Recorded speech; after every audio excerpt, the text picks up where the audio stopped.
Excluded from my sister's wedding, I went on vacation. When the wedding fell apart, my whole family frantically tried to reach me.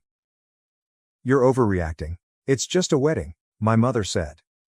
I was not invited to my own sister's wedding. Instead, I scheduled a trip. Days later, my relatives blew up my phone. I sat there, staring at my screen, reading the message for the fifth time. "Hey, just wanted to let you know the guest list is finalized and we had to make some tough cuts. Hope you understand. Love you." Tough cuts. Tough cuts. I wasn't some distant cousin. I wasn't an old family acquaintance whom they hadn't seen in years. I was her brother. And my sister, the same sister I had assisted through every crisis, heartbreak, and moment of self-doubt, had just cut me out as an afterthought. I glanced at the screen, a slow pang of unbelief spreading into my chest. I nearly laughed, because this had to be a mistake. I took up the phone and called my mother. She responded on the second ring, her voice upbeat. "Hey sweetheart, what's up?" I didn't bother making small talk. "I just got a message from Emily. She says the guest list is finalized and I'm not on it." There was a pause. Just long enough to prove what I had previously suspected. "Oh honey," my mother sighed. She always used that voice to make me feel like I was being unreasonable. "It's just a wedding. Don't make a big deal out of this. Just a wedding."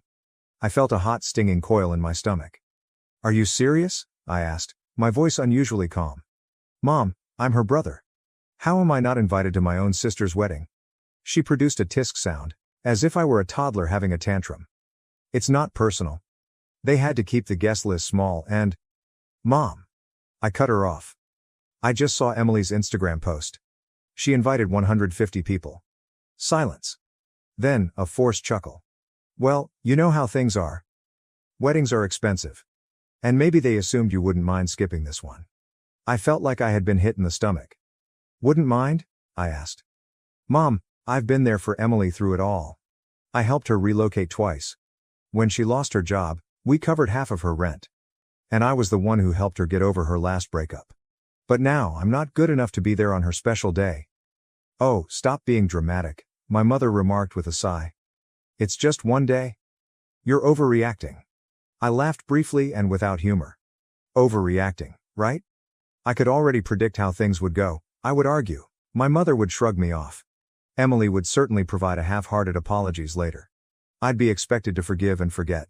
Because that is what I have always done. Not this time. Something within me cracked.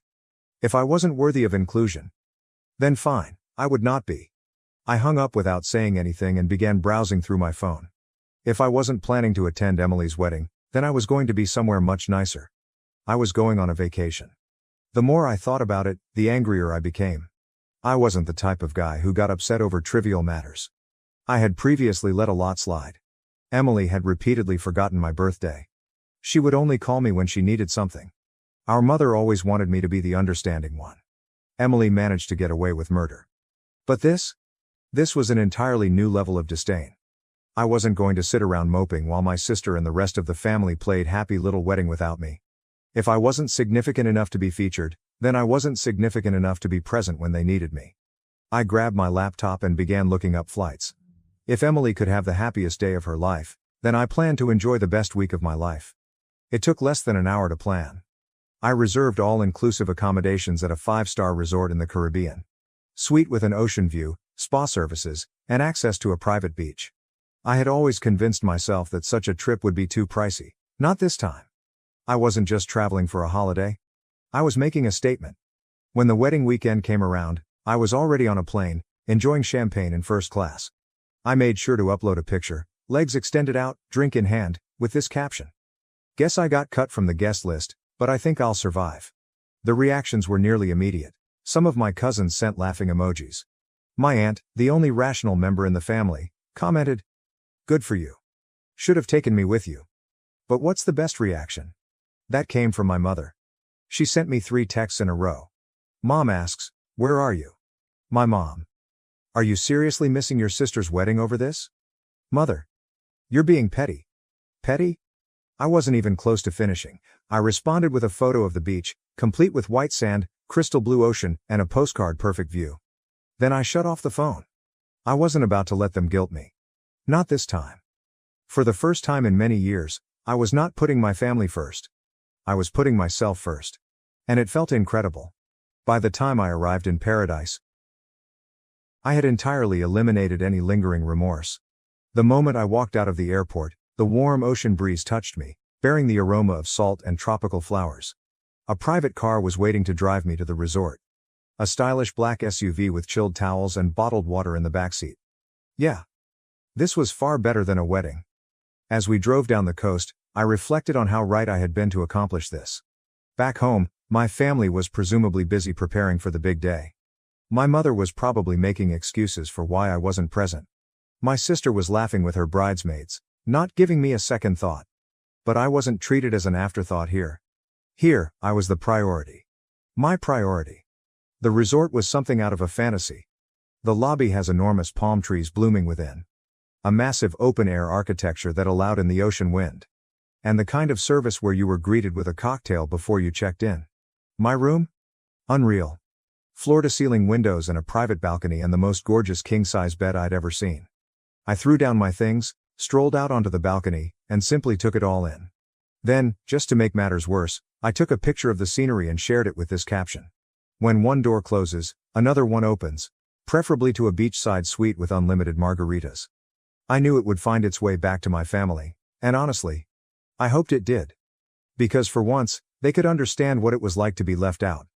And I was only getting started. The first full day of my trip was simply fantastic. I began the morning with room service, which included fluffy pancakes, fresh fruit, and coffee that was so wonderful it ruined every cup I'd ever tasted. Then I spent the entire day doing precisely what I wanted. No responsibilities. There's no family turmoil. Just me, the ocean, and a timetable focused only on my own enjoyment. By the afternoon, I was lounging on a sunbed by the infinity pool, martini in hand, watching the waves roll in. Every so often, I'd check at my phone, not to check in with my family. But look at the growing amount of responses to my vacation blogs. The comments were gold. Cousin Jake. Bro, where are you even? Aunt Lisa. Okay, now you're just showing off. An old college acquaintance says, dude, invite me next time. Finally, I received a notification that made me smirk. Emily saw your article. Oh, now she was paying attention.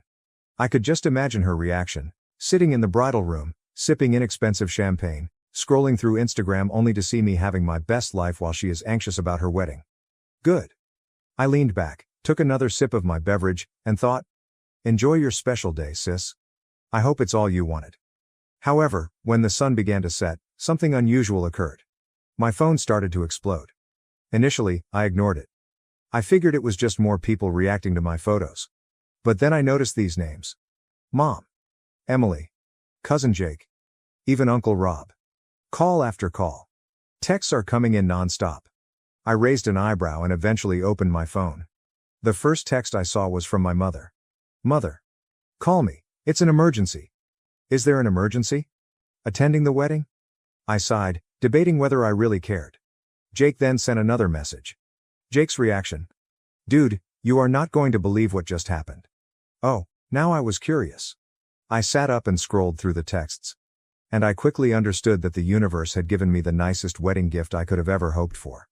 Because as it turned out, Emily's beautiful wedding had gone up in flames. I scanned through a torrent of messages, my sneer grew with each one. Jake replied, Bro. You dodged a bullet. Mother. Call me right now. This is a family crisis. Emily, please. Where are you? I need you. I stretched out in my lounge chair. I took another drink of my cocktail, and continued scrolling. Then I discovered a message that made me laugh out loud. According to cousin Melissa, the groom simply walked out. I almost choked on my drink. Did the groom leave? Oh, this was better than I could have expected. Curiosity got the best of me, so I eventually texted Jake back. My response? What do you mean he left? Jake. Dude, during the reception, full meltdown. He and Emily had some huge fight and then he just walked out. Straight up left the venue. Jake, again. Oh, and then Uncle Rob and Dad got into a screaming match over who was ruining the family's reputation. Grandma cried. The venue cut the bar early. It's a mess. I leaned back, smirking. My sister had refused to let me attend the wedding, believing that she didn't need me. And now? Suddenly, I was the first person they all ran towards. I could already hear my mother's voice in my brain. You need to fix this, Emily is devastated. Yes, no thanks. I opened the following message. It came from Emily. Emily says, answer your phone. Please, I need you. Oh, suddenly I was significant. I took a deep breath and typed back a single response.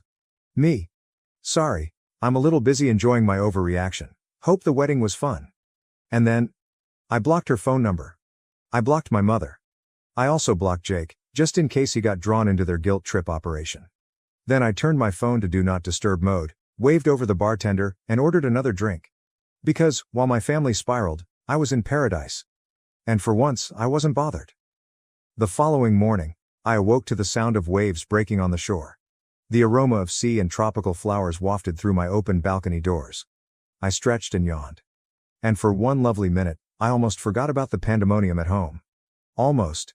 Then I looked at my phone. Even though I blocked the majority of my family, I still had more than 20 missed calls from random numbers. They tried everything to contact me. Several voicemails had slipped through. Despite my better judgment, I pressed play on the first one. Mom's voice, frantic. I don't know what you think you're doing, but this is not the time for one of your tantrums. Your sister is devastated and we need you here. This family needs to stick together right now. I rolled my eyes before deleting it. Next voicemail. Emily is crying. I don't understand why you're doing this. You're my brother. I need you. Please, just call me back. Click. Deleted. The following one had me laughing. Jake whispered as if he were hiding in a closet. Dude, Mom and Aunt Lisa are planning to show up at your apartment when you get back. Just a heads up. Also, Grandma keeps saying the wedding was cursed because you weren't there. It's hilarious. Was that a voicemail? I've saved. I tossed my phone on the bed and stepped out onto the balcony. The sun had just begun to rise. Creating a golden glow over the ocean, I took a deep breath, allowing the warmth of it to sink in. Back at home, my family was scrambling to perform damage control. Meanwhile, I was here, sipping espresso while wearing a bathrobe, enjoying the best decision I'd ever made. And the best part? They were now feeling what I had felt when they cut me out. Unwanted. Forgotten. Left out. It was rather poetic, actually. But I wasn't finished yet. I grabbed my phone. I took a photo of my breakfast, which included fluffy pancakes, fresh fruit, and a mimosa that was so brilliant it might blind someone. And posted it with this caption. Starting my day stress-free. Hope everyone back home is doing okay. Then, just for fun, I went through my blocked messages, grinned at all of the missed calls, and ordered another mimosa. I didn't intend to call them back. Allow them to clean up their own mess. I was on vacation. By midday, I was relaxing under a secluded cabana, sipping a tropical drink with an umbrella when my phone vibrated again. This time, the message came from cousin Melissa. Melissa. Okay, I know you're mad. And honestly, you deserve to be. But you have to hear what happened after the wedding. Call me. You're going to love this. I raised an eyebrow.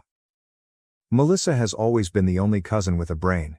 If she mentioned that I needed to hear anything, it was probably worth the time. So, despite my better judgment, I called her. She answered the first ring. Oh my God, you're finally answering, she said, unable to contain her joy. Okay, are you sitting down? I gazed about in my shaded cabana, the vast ocean in front of me and the chilled beverage in my palm. Yeah, I think I'm in a good place for whatever this is. Melissa let out a breathless laugh. Okay, after the groom left, Emily had a complete meltdown. And I don't mean a few tears. I mean yelling, wailing, and throwing objects at the wedding party. I smirked. Sounds about right. Melissa continued, her voice brimming with enthusiasm. Everyone was attempting to calm her down. Mom overheard Aunt Lisa suggest that the disaster could have been avoided. If you'd been there? I blinked. Wait, what? Melissa giggled. Yes, she was saying that you've always been the one to mend problems when Emily spirals. That if you were present, you would have talked sense into the groom or handled everything like you normally do. I burst into laughter. So let me get this straight. The same family that barred me from the wedding is now blaming me for not being present to preserve it. Oh, it gets better, Melissa remarked. Mom told Lisa she was acting ridiculous. And then they started fighting, loudly. Then Grandma became involved, saying Emily brought this on herself. Because she offended the cosmos by not inviting her brother. I almost choked on my drink. Melissa was cackling now. Grandma lectured Emily in front of everyone, stating, If you had treated your family better, you wouldn't be alone in your wedding dress right now. I leaned back smirking. Wow, that's beautiful. Oh, and then, Melissa said. Your mother attempted to contact the groom's family to resolve the situation? His mother just smiled and said, this is your issue now.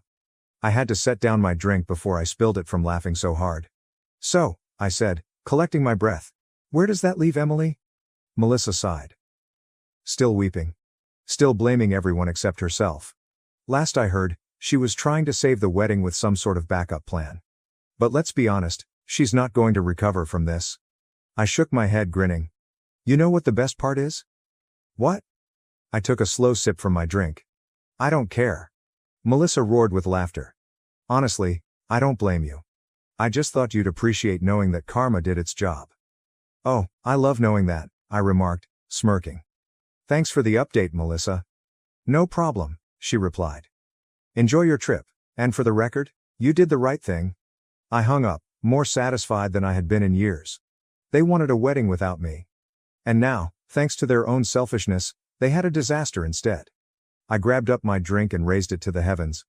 And I toasted to the best decision I've ever made. Then I turned off my phone and relaxed back in my cabana. Let the beach air sweep away the rest of my shame. For the remainder of the day, I didn't look at my phone. Instead, I scheduled a sunset cruise. Allow the warm breeze to wash over me, and had a 5-star meal by the seaside. My family was still picking up the pieces from Emily's wedding tragedy. I was enjoying the greatest steak I'd ever had. At some point, a notion occurred to me. Perhaps I should feel sorry for her. Then I remembered how she left me out without hesitation. Yes, no. I took a sip from my wine. I took one last shot of the view. And shared it with one caption. 0 regrets. Finally, with a contented smile, I turned off my phone again. Let them stew, I was done being their backup plan. The following morning, I awoke feeling lighter than I have in years. There is no guilt. There will be no tension. There were no last-minute family emergencies that became my job to solve. Just myself and the sound of waves. And an entire day of nothing but rest. I stretched, ordered room service, and, out of curiosity, I turned my phone back on. A big mistake. Within seconds, my notification surged.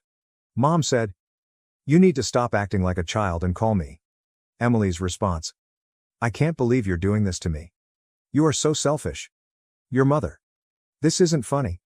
Emily is heartbroken. "Do you even care?" Unknown number, possibly my aunt. "We need to fix this family before it's too late."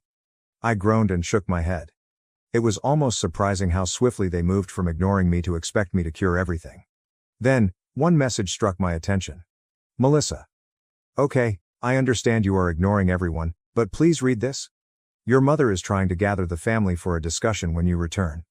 Just a heads up." I almost laughed aloud. Oh, they assumed I would return as if nothing had happened. As if I'd just come up and let their guilt trip me. And pretend the entire thing never occurred. Yeah, not happening. I quickly replied to Melissa. Thanks for the warning, but I won't be there. Melissa says. Wait, what do you mean? Me. I'm extending my trip. They wanted to cut me out? Okay. I'm cutting myself off altogether. I could almost see her reaction. A combination of astonishment and amusement. A few seconds later, she responded. Melissa. Okay, that's iconic. Tell me everything when you get back, whenever that is LOL.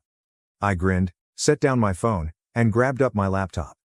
With a few clicks, my trip was officially extended. Another entire week. There's no family. There's no drama.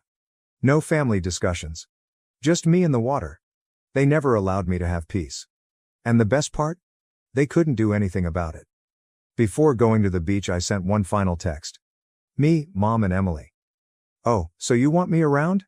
Sorry, I'm too busy enjoying my reactions. Have fun cleaning up your own messes. Then, for the last time, I blocked their numbers. I put my phone down.